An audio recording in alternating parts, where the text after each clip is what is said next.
Rightio. So here we are. Welcome. Today we are going to be talking about guilt. Um, so if anyone's never had guilt, then yeah, you don't have to stay. But if you've had guilt, this is a great conversation to be here for. So we're going to have a closer look at the icky feeling of guilt. Now, this is not designed to make you feel guilty.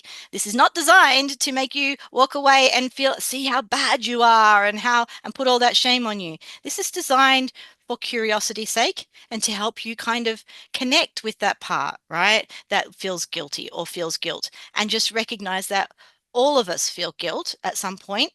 Some feel it a lot more often or more constant than others, but it's just recognizing maybe what its purpose is and why it's there, and recognizing what its needs are, and maybe just developing that friendship or relationship with it. So, no judgment. This is not about being harsh and being hard on ourselves. This is about being curious and opening up our minds to what guilt is and how it turns up in your life. So, let's move on.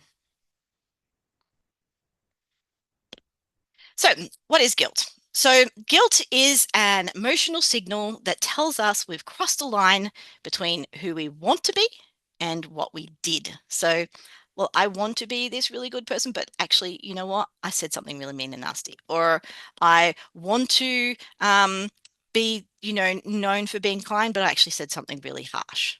Right. So it's between what we think we want to be and what we end up doing something, or we make meaning of this thing that we do or did, and then we have that conflict, right?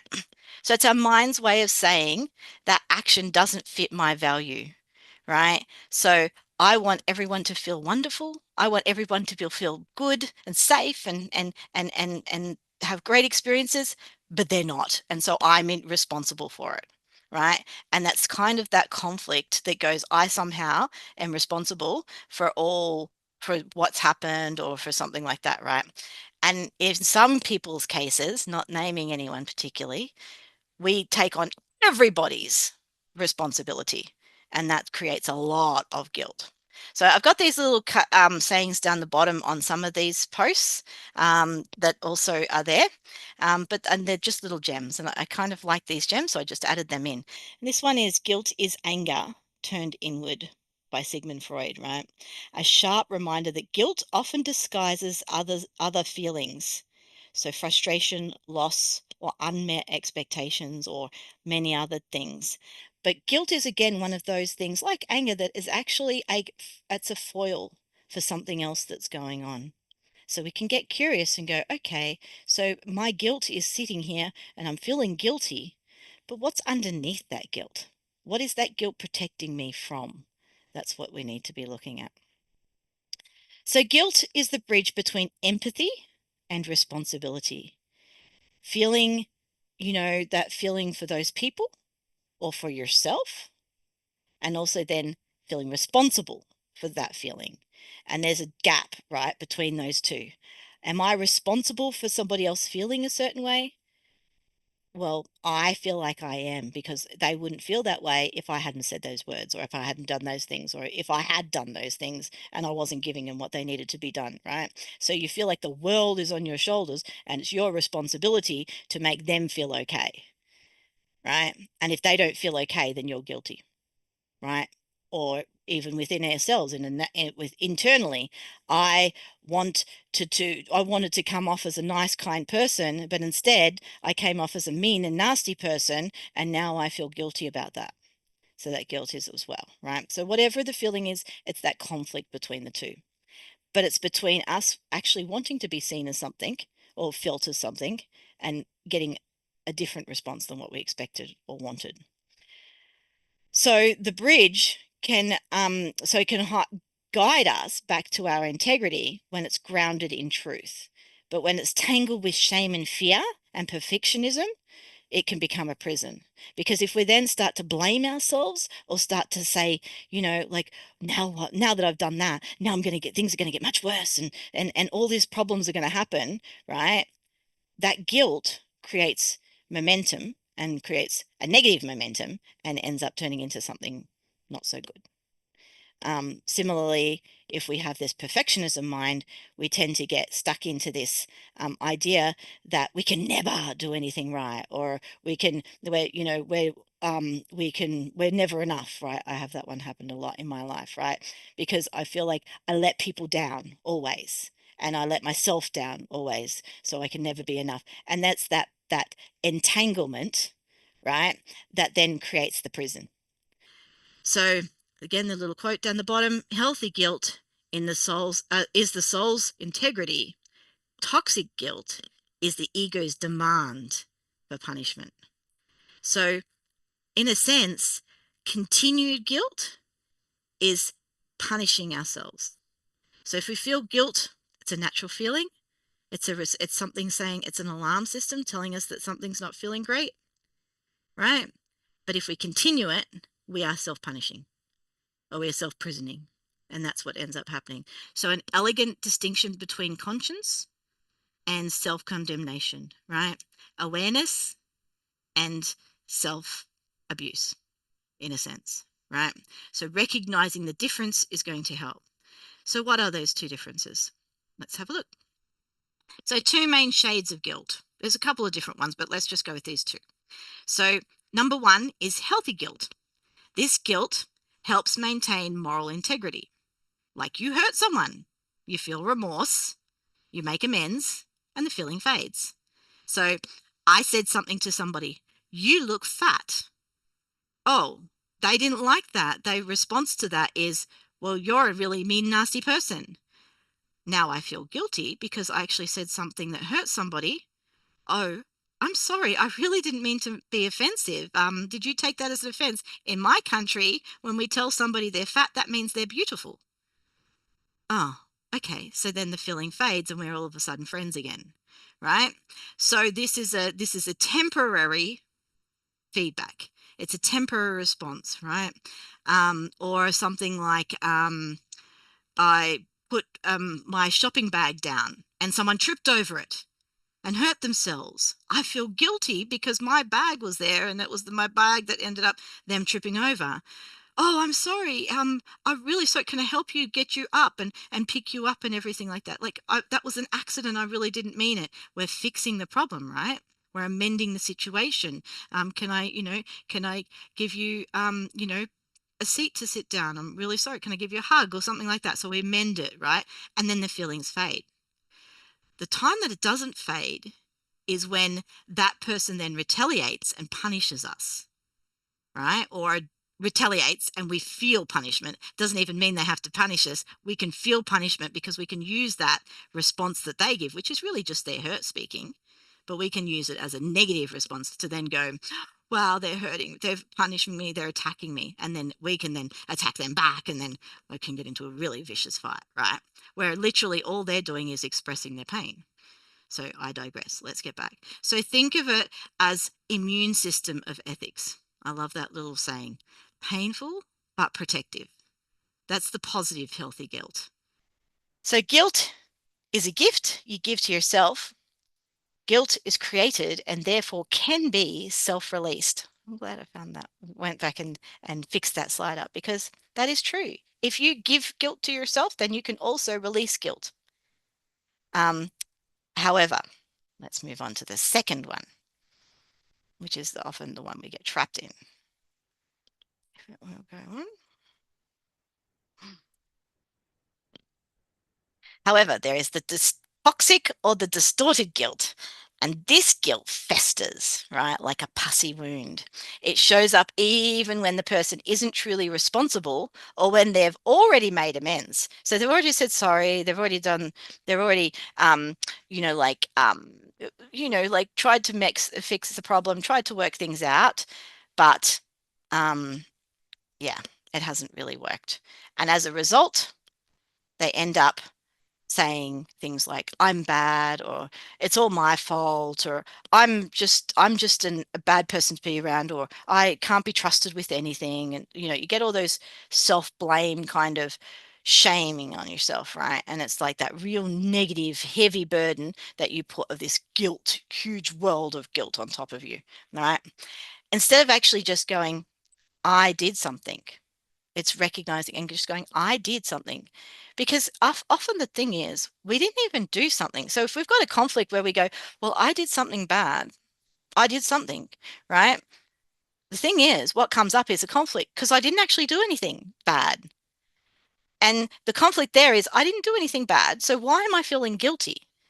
And we didn't learn that that's actually not our guilt to hold on to. What we learnt was too bad you have to carry it anyway, right? So it's often learned early where children take on the responsibility for events that they couldn't possibly have controlled. So there's no possible way that a child is responsible for so many things that they've been put on them, right? And every child, by the way, has experienced this.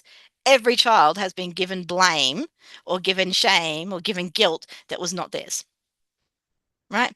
Maybe a teacher comes in grumpy and says, "I'm sick of you kids. You all make me grumpy and cause me to be like quit," or something like that, right? All of a sudden, we feel this feeling of guilt and blame, but we didn't do anything. We might have been a little annoying and everything like that, but we didn't do something that really required that kind of response. But somehow we decided that we were responsible and we held on to that, and that became our prison. And now we've got a prison because we made meaning as a child that we're responsible for things, right? So then it becomes internalized guilt that can linger into adult as a low buzzing continuous noise for the rest of our life.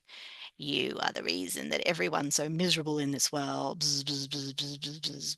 You are the reason that, people suffered. Bzz, bzz, bzz, bzz, bzz. You are the reason for everything negative in the world. Like, if we just get rid of you, everything will be peaceful for the rest of the life. Bzz, bzz, bzz, bzz, bzz, bzz. Right? And that's just not true.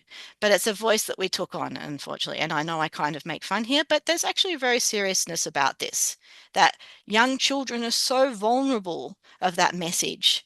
Um, like, again, I was listening to a very disturbing YouTube last night. Probably shouldn't have. That's probably why I didn't sleep very well. But and it talked about child abuse, and it talked about these children who felt responsible for the stuff that they were receiving, for feeling good about what was being done to them by these perpetrators, right? And the crazy thing is these adults would say, well, it's your fault, you're good looking, or you're cute, or you're nice, or you're whatever, and blame the little children. Like, oh my gosh, it just absolutely does my head in. And so these kids will carry that forever and think it's their fault, and that's their prison. So to forgive is to set prisoner free and discover the prisoner was you. That is like a thing. Forgiveness, especially self-forgiveness, is the key to escaping the prison of guilt. Like, wow. Wow. When you realize that your guilt is your prison and you have the key all along, you get to unlock it and walk away. So let's move on.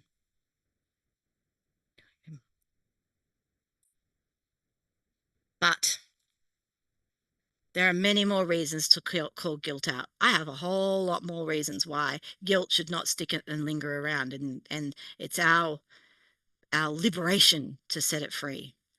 Number one, guilt often exaggerates responsibility.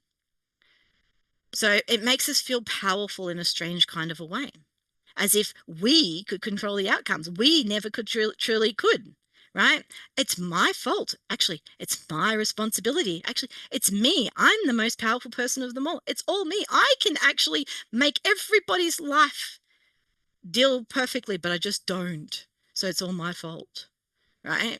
It's that weird kind of like, what gives you the right or the feeling that you think you can fix everybody's problems? It's kind of like a little interesting negative kind of real conflict, really. It's like, what makes you think that you should be carrying my responsibilities? Like, just think, allow that one to sit. That one might have a bit of power to it, right? But that idea that it makes us feel powerful, this illusion of control, it's an illusion, can keep people stuck replaying, if only I had done this, or if only I had done that, as if you're the one that this is all hinged on. Like, well, if you had done something different, the whole world would have been happily ever after. I'm sorry, but probably not. Probably if you had done something different, it wouldn't have made a lot of difference. It still would have happened. So trusting guilt blindly means believing every uncomfortable feeling equals more moral failure. You are the reason for everybody's moral failure. What a huge burden to carry, A, and what a hero of a He-Man to be able to carry all that. Like, so just question that thinking. Allow yourself to question that thinking. Number 2, guilt can be guilt can replace reflection with self-punishment. So when people believe guilt itself is virtuous, they stop suffering. So they stop at suffering instead of learning. They actually suffer themselves. It's like, oh, well, guilt is teaching me a lesson, so I'm just going to keep punishing myself. It's like, wait on, I didn't get the learning lesson. I just got the punishment. I'm not actually learning what guilt is trying to teach me. Because what guilt is trying to teach me is that I just hurt someone or I just did something that hurt and I need to mend. So, that rip and repair idea of relationships. When a relationship happens and you have a rip or a tear, what you need to be working on is repairing it, right? But if what happens is you get that rip and that tear and you just sit with all that guilt, you're just sitting in suffering. There's no repair happening. You just suffer. So they think, well, I deserve to feel bad, rather than asking, okay, so what is this emotion trying to teach me? I'm feeling guilty right now. Maybe I said something harsh. Maybe I did say a situation and maybe they are just, really emotional at the moment. Or maybe it's them, like working through the actual repairing process of the relationship. Instead of just sitting there and going, it's all my fault. No one understands me. No one, and I'm not trying to make any fun. Yeah, happens in my head as well, right? I am the reason that the world, is the way it is. However that is, it's like, well, if you are, then do something about it. I'm saying that with love, right? Saying that with love and care and compassion here. I'm saying it to myself. If you feel like, Catherine, that you are the responsible person here, then do something about it. And that makes me feel uncomfortable because I probably don't know how to repair some situations. And that's okay, because that's the actual issue, not the guilt. So this trap then puts them into this shame loop and a cycle where the pain feels moral, but no repair ever happens. You just stay in that state.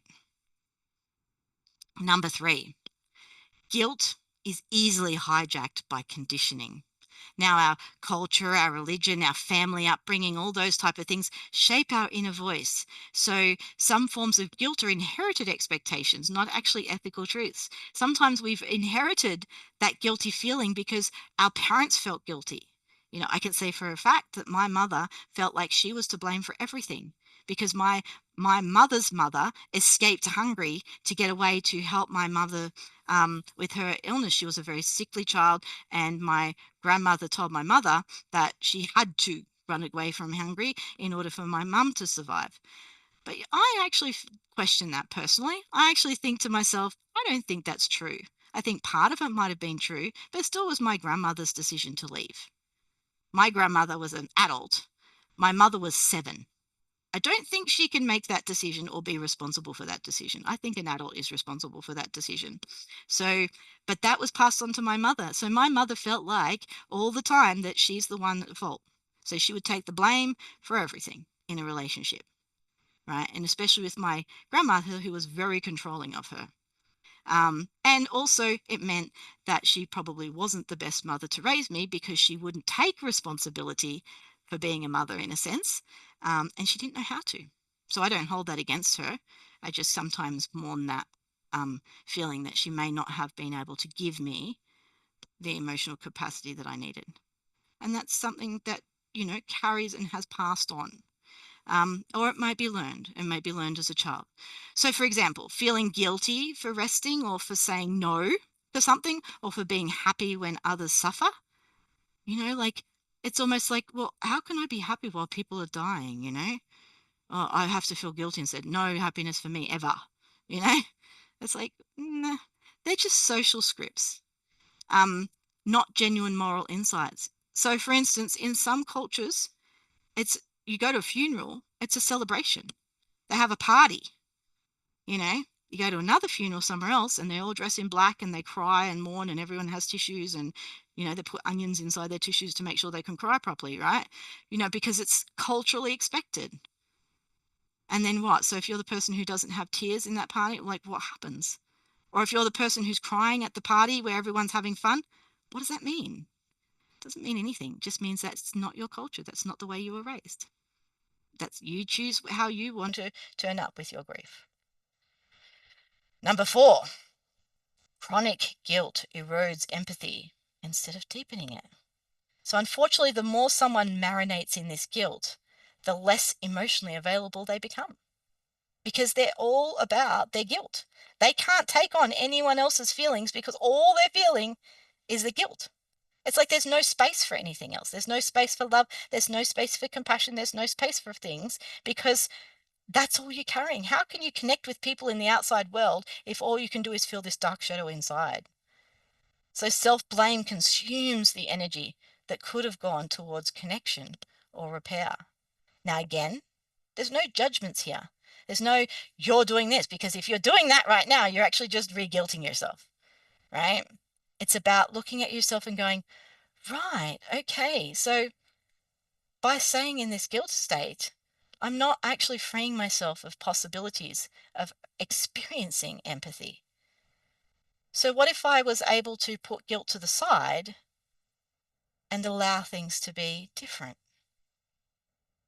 So ask yourself this question. What are you going to do about it?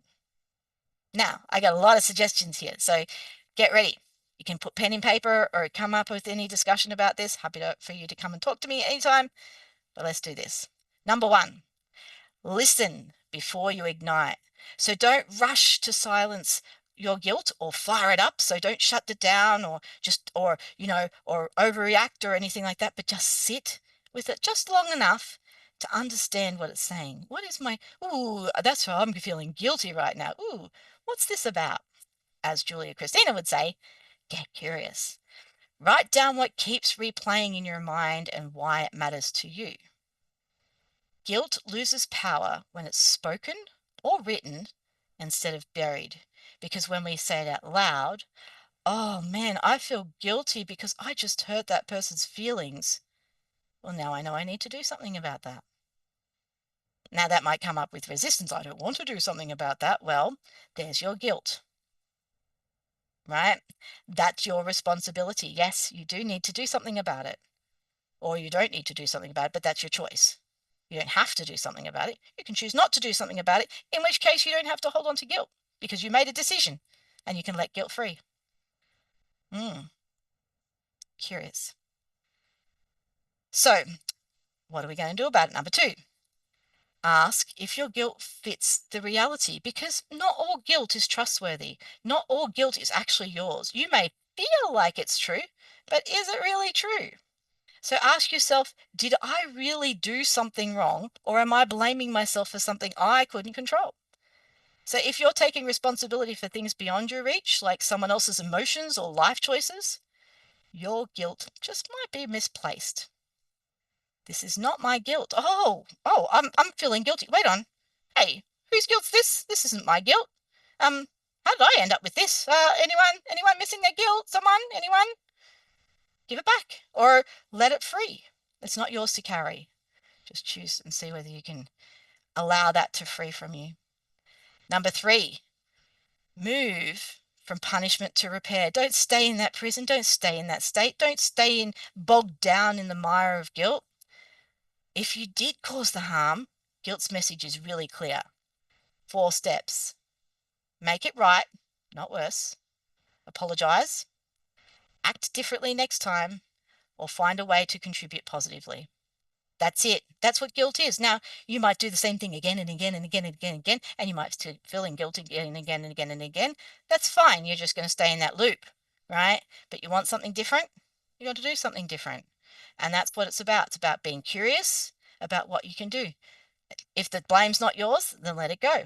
You're not going to carry guilt. But if you do have guilt because the guilt is real, then it's your responsibility to repair it. Because if it's not your fault or you didn't do something, then you wouldn't be feeling guilt, would you? Could you? Maybe. But then you might say, yeah, but I didn't do anything wrong. Well, then why are you holding on to guilt? It's like, it's a vicious cycle, right? I'm saying this with all the love in the world, but also to anyone who needs to hear this, this is about facing those things and empowering and giving yourself what you need. So making amends is how guilt becomes growth. I love that little saying too. Number 4, practice self-forgiveness. That's the one that a lot of people have trouble with, especially those that carry a lot of guilt. Forgiving yourself doesn't erase responsibility, it ends the suffering.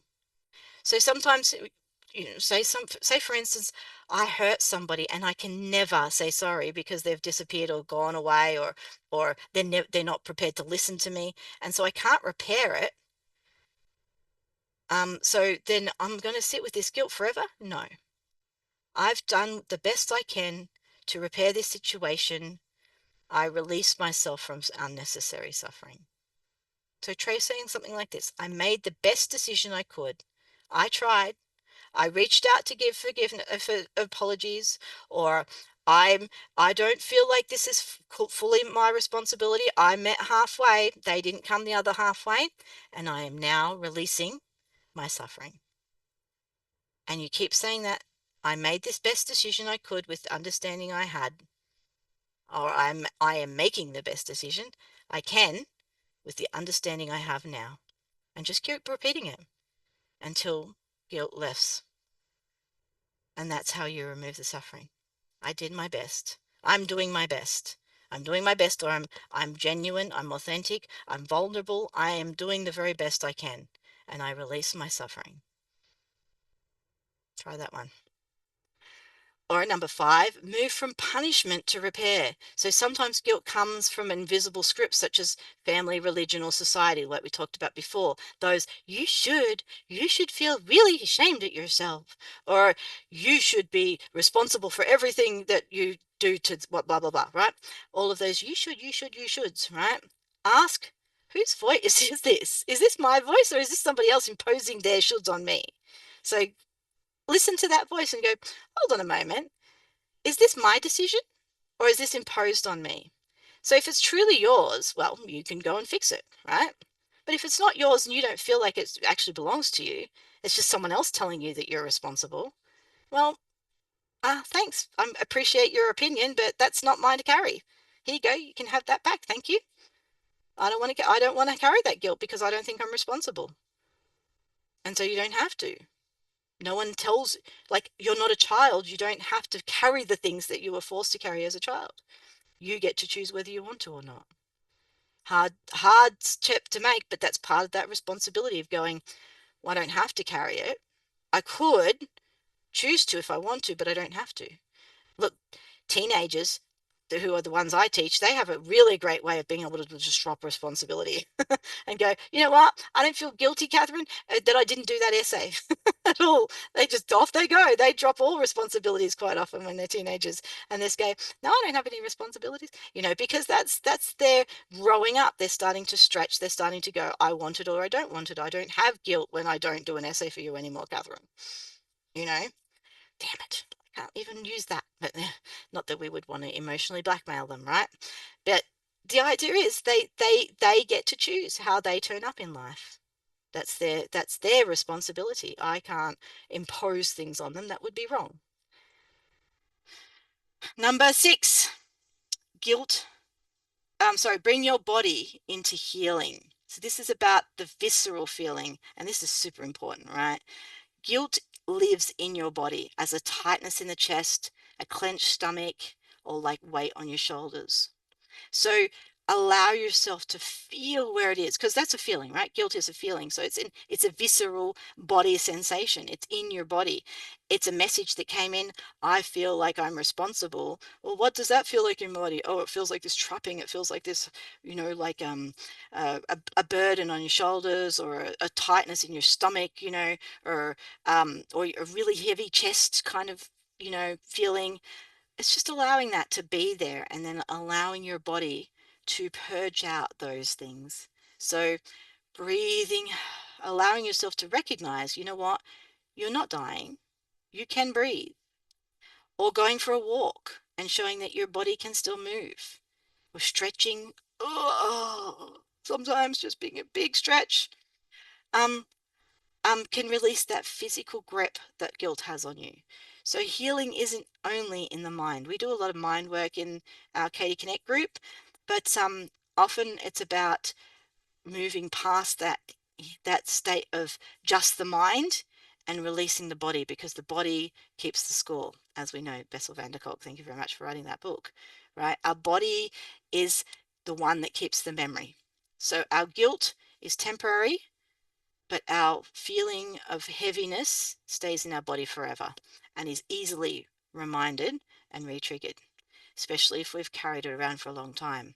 Number 7, last one. If you can't shake the feeling of guilt, notice if guilt is hiding grief. So beneath guilt is often grief. And grief is something we try to avoid. Fear, grief, those type of things. There's normally a fear of grief itself, right? So if you can't shake those feelings of grief, even after making amends, just look underneath. Maybe you lost a friend in this circumstances. Maybe what happened between you was irreparable and it caused a definite rip. Maybe something they said has hurt you permanently and you can't repair, right? Then it's about going through the grieving process of allowing yourself to let that thing or person go. So you might be grieving what was lost. Maybe you lost trust or innocence or connection with somebody. Just let yourself mourn, not just apologize. So in some places, you cannot just apologize and things become repaired. Sometimes you've got to recognize that there is permanent damage or long-term damage here. And that's going to take some grieving and some releasing. And it's sad. But you can have the sadness without the guilt. Just have the sadness. Guilt's not going to cover it up. It might seem like it is, then, and it might be a wave. So you'd be angry and frustrated and annoyed because you've got guilt there, but still, it's the feeling underneath is going to remain. So if you release the guilt, then the feeling underneath can actually do what it needs to do and work through its process. And number one thing for that is self-care. Remember, it's important to take care of your own well-being. For example, getting enough sleep. I need to remind myself of that one today. Eating nutritious food, exercising and moving your body, engaging in activities that you enjoy, guilt-free.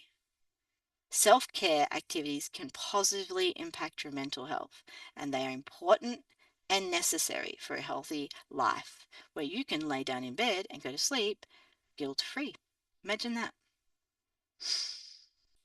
And the second thing you can do is to experience and exercise mindfulness. So the advantages of mindfulness exercises are numerous. One of the most significant benefits is the ability to concentrate on the present moment. Our guilt is quite often something that happened a day, a month, a year, generations ago, right? It's about coming back and going, what's happening now? So many times I have talked to people and gone, they've gone, oh, I said this thing and I don't know how to talk to that person about that. They're probably so worried and everything like that. And I'm like, just go and start the conversation. And they go up to that person. They're like, oh, look, that comment that I said the other day. And they're like, what comment? The one where I said that, oh, don't worry about that. I didn't even think about it more than 5 minutes. And we've just like carried this thing for days on end, thinking we had said something that upset them. Now, that doesn't always happen, but I reckon Probably 90% of the conversations that I've had where people have gone and approached the situation and tried to do the repair, they've actually learned from it and got something from it. Whereas avoiding it just stays stuck in that state of guilt. And that's that prison. So engage in mindfulness activities by observing your thoughts and feelings without judgment. So if you notice what's going on and you're aware and you're present with whatever is going on, then you can deal with it. That's what mindfulness is about. Mindfulness is about bringing yourself out of your head into your present moment, into your body, and just noticing what is. Literally, what is. Your I am at this moment. I am tired, or I am sleepy, or I am energetic, or I am alive. Whatever that is in this state is just what you're feeling or where you are. And all of those can be changed in a split second. So allowing yourself to slow down and just be with what is. So, for the sake of that, we are going to do a mindfulness activity. Now, before we head into this mindfulness activity, I'm going to talk about the open breath because quite often you hear at the beginning of my meditations about how we need to breathe and relax and allow our breath to go deeper. And I did a little bit of research on this. So I'm going to share with you, I've written out these notes, and I'm going to share with you the reasons why we do this, because quite often it feels repetitive and it's just like, oh yeah, here we go. Let's just get ourselves ready and breathe. But it's super important to allow yourself to center with that breathing state. Breathing is the first thing we do and the last thing we do in life. We come into this world with a breath. We go out of this world with a breath. So it's super, super important to understand that, that whatever it is that we do. So opening, so the opening breath is more than a relaxation trick. It's a physiological gateway. When we begin with slow, intentional breaths, we're doing several important things at once. Excuse me. Number one, we are regulating the nervous system. Guilt, like most heavy emotions, activates the sympathetic nervous system, the fight, flight, freeze response, right? So the sympathetic response is we're up in our body, we're up, we're ready to fight, we're ready to run and hide, whatever, we're in a tense state, right? The body tenses, the breath shortens, and the awareness narrows on that one thing. We're super vigilant and ready to notice anything. So in this state, we're looking for keywords which will set us off, right? Or key things we're looking for, oh, there's that, and boom, we're gone, right? But slow, deep breathing activates the parasympathetic system, the body's rest and digest mode. So it's the signal to the brain that you're safe now, and only in that state can reflection and emotional release happen. So it's important to check in with your body and make sure that I am in parasympathetic system in order to be able to allow things to come in. Because if I'm thinking about other things or my mind's drifting then I am paying attention to things that are creating possibilities of triggers.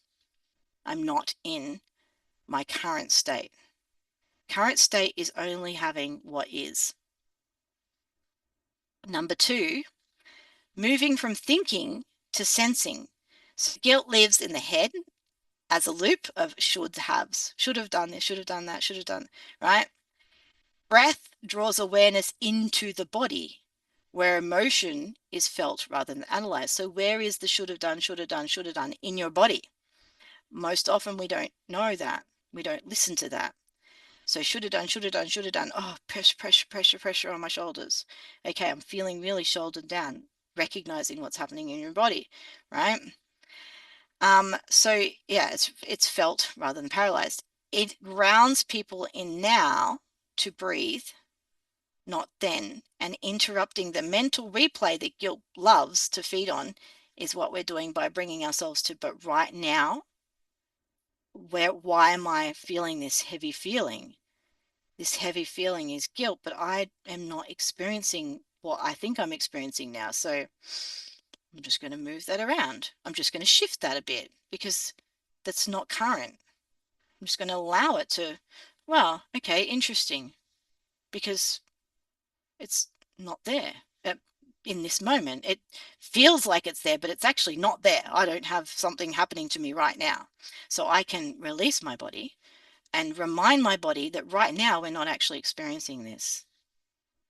Number 3, building presence and permission. When someone takes those first slow breaths, they're symbolically stepping out of the world of doing and into the world of being. So we're being human beings, which is what we're supposed to be, right?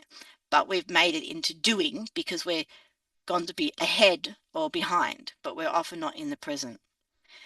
So it's a ritualistic pause, a way of saying, well, this moment matters.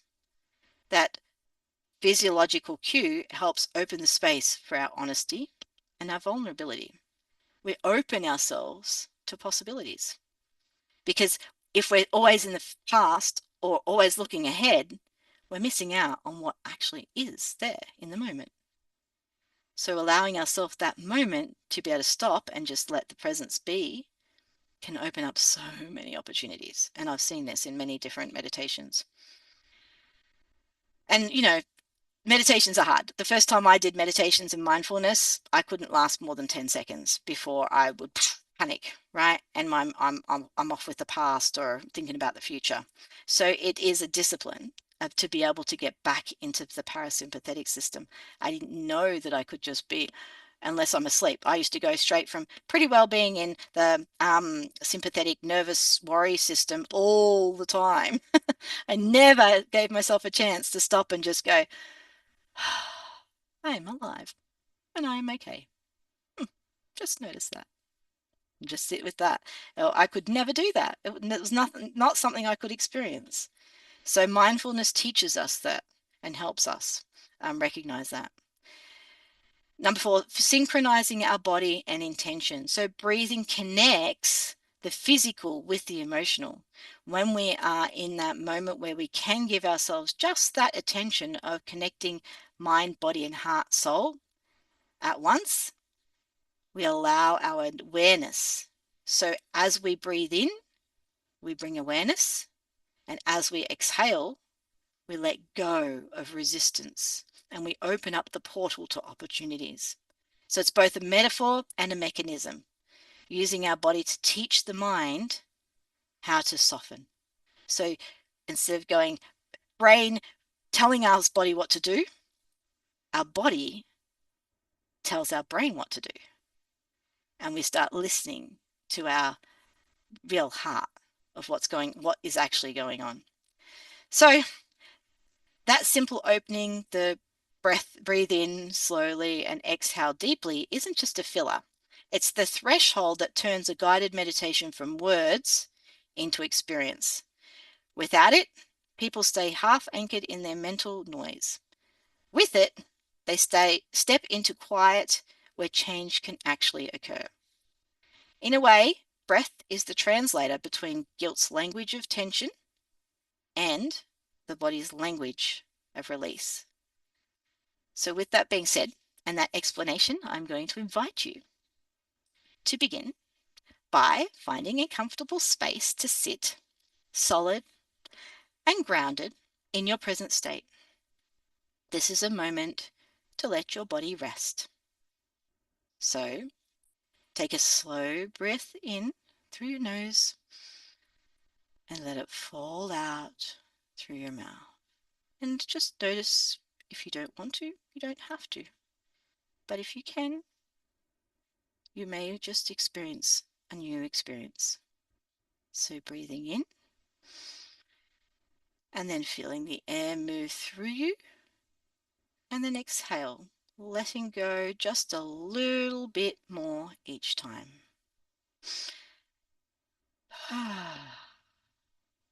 Allow all your shoulders to relax. Just allow yourself to just sit in this moment. Here I am. I'm here. This is me. I'm just here. In. Doesn't that feel good to just let it go? I mean, just doing that on its own is enough, right? But for today, we're doing a mindfulness meditation. So as you're sitting here in this relaxed state, fully present in the moment, I want you to bring your attention inward and allow your mind to just drift naturally wherever it is taken. And imagine you're stepping into a quiet inner room. It's safe, it's still, it's softly lit. This is a space where truth can be seen without judgment. Perhaps there's some cushions, a couch, something warm, a blanket, or a warm wrap. Such a cozy room. The room's dimly lit, but not shadowy. Maybe there's a flickering candle. Maybe there's some nice smelling scents. Just allow this room to be whatever you need to feel safe and still.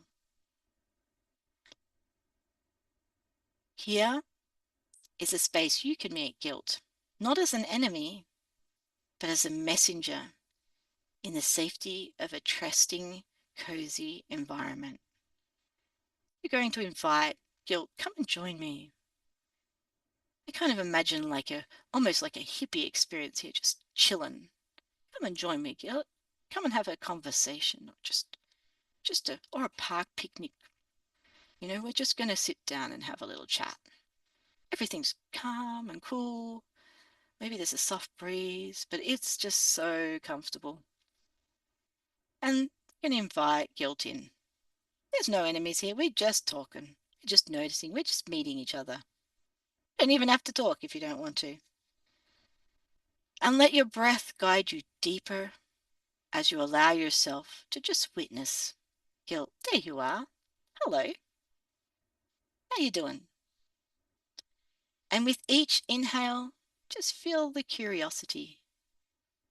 And with each exhale, release the need to defend or to explain. You're just here simply to listen. And as you sit there, you notice guilt just settles in. Hi there. Hi. Yeah, we're just here. Wow. Okay. Cool. Stay if you like. Doors open. Now, if you like, you can invite the feeling of guilt to appear before you. You don't summon it or tell it has to, or you don't want the full weight of it either. Just if it can turn up in the same chill kind of way, just allow its presence to be there. And just notice with curiosity, like a shape. It's just there.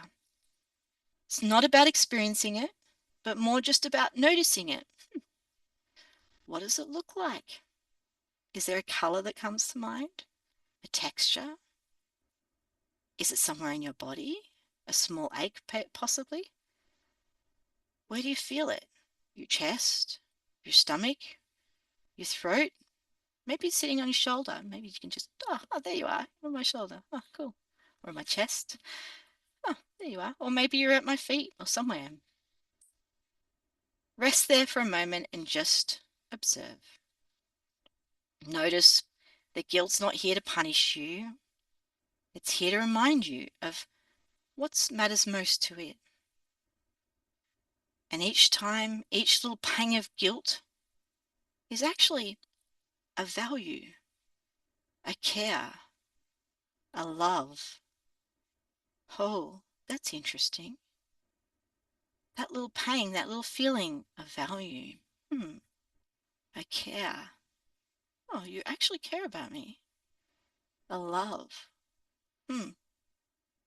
Perhaps it's honesty. Maybe it's kindness. Perhaps responsibility. Or maybe it's compassion. Interesting. Perhaps it's nothing. Perhaps nothing is coming up for you, and that's okay too. And if you do happen to see it for what it is, or just allowing it to be there, perhaps you can just gently say to it, what are you protecting? What truth do you want me to remember? What do you want me to know? And Most often than not, the answers that come out are so simple and not even make sense and just, okay, that's a strange response. Okay. Or that's interesting. Or, that was a funny image that I got. Just allowing that. No judgment. Maybe it's an image from the past. Maybe it's an image of the future. Maybe it's a sensation, or it might just simply be a word. It might be, hmm. Just allowing whatever comes up. Let the answer come to you. You don't have to force it, just listen. And as you hear guilt's message, or not, allow it to just be, or say whatever it feels comfortable with. Sometimes it's not ready to speak. Sometimes it just wants to sit there and check to see if it can actually trust you. Sometimes it just is really appreciating the fact that it can have a moment. You don't have to take on anything it says. It might say, "You're the reason," or something like that. And you can just go, okay, interesting perspective. You don't have to take that on. This is not about you receiving more guilt.